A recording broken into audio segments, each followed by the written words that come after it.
नैजिगु नं सुक्लाय सेरफाङाव बीजेपी दोलोनि थाद'नाय गैयै खहा सानफा साफा दोलो नागारदों आरो नागारदों नैजिगु नं सुक्लाय सेरफां बीजेपी दोलोनि दैदेनगिरिफोर आरो मददगिरिफोरा थांनाय सानावबो नैजिगु नं सुक्लाय सेरफां बियाबनि सासे गोख्रों मावथि रत्नेश्वर बर'आ बीजेपी दोलोखौ नागारनानै इउपिपिएल दोलोआव हाबबाय।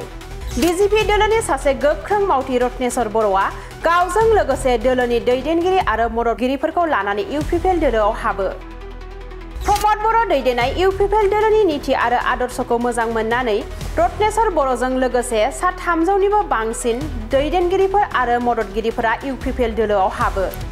रत्नेश्वर बर'आ इउपिपिएल दोलोआव आखाइ गोरोबनायनि उनाव माखासे बाथ्राफोरखौ रादाब बिजोंनि गेजेरजों फोरमायथिदों। बीजेपी दोलोआ गोख्रों मावथिफोरखौ मोजाङै जोथोन लानो हायाखै, जायनि जाहोनाव गोख्रों मावथिफोरा बीजेपी दोलोनिफ्राय गावस्रानो हमदों आरो आं फैबाय थानाय बीटीसी बिसायख'थियाव इउपिपिएल दोलोखौ मदद होनो थाखाय हाजासे सुबुंफोरखौ बीजेपी दोलोनिफ्राय लाबोनो नाजागोन। बे बाथ्राफोरखौ बुंथियो बीजेपी दोलोखौ नागारनानै इउपिपिएल दोलोआव आखाइ गोरोबफैनाय रत्नेश्वर बर'आ।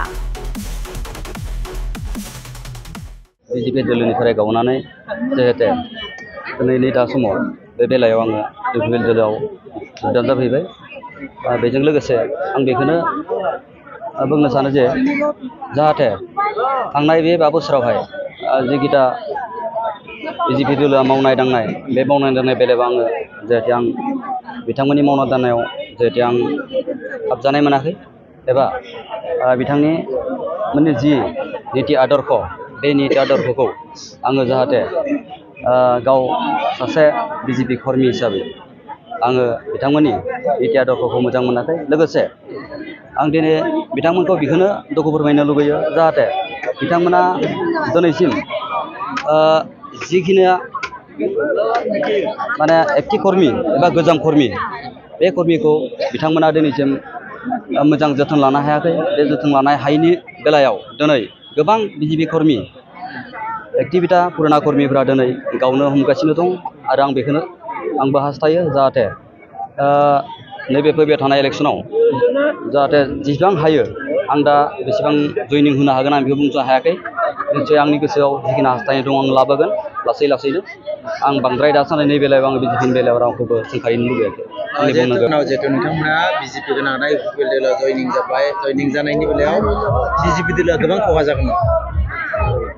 आङो व्यक्तिगत हिसाबै बीजेपी दोलोआ खहा जागोनखौ आं बुंनो थाङा, मानो होनबा गावबा गाव मोनसे साननाय थायो। बिथां जिहेते बारग' जोंनो थाफानाय रनेन्द्र नार्जारि EM सारखौ आं बेखौनो खावलायो जिहेते बिथाङा थांनाय जिबायदि समाव बिथाङा एक्टिभ कर्मी बिथांमोनखौ जिहेतु जत्न लायाखै आं बेखौ खावलायसोबावदों दिनैसिमबो जाहाथे बिथाङा मोजाङै सोलिनो हायो आरो जों जिखिनि खायसे मानसि लाबोनो हागोन आं बेखौ आंनि गोसो गोरबोनिफ्राय आं नाजागोन।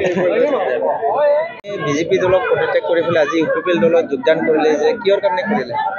মই মানে যোগদান কৰাৰ কাৰণটো হ'ল যিখিনি নেকি দেখা পাইছোঁ নীতি আদৰ্শ ভাল দেখি মানে ইয়াত যোগদান কৰিছোঁ আৰু মই ক'ব লগা এইখিনি। আগতে কোনটো পদত আছিলে বিজেপি দল? মই বিজেপিৰ মানে 115 বুথ নং কমিটিৰ মই মানে মেম্বাৰ আছিলোঁ। মেম্বাৰ আছিলে? হয়।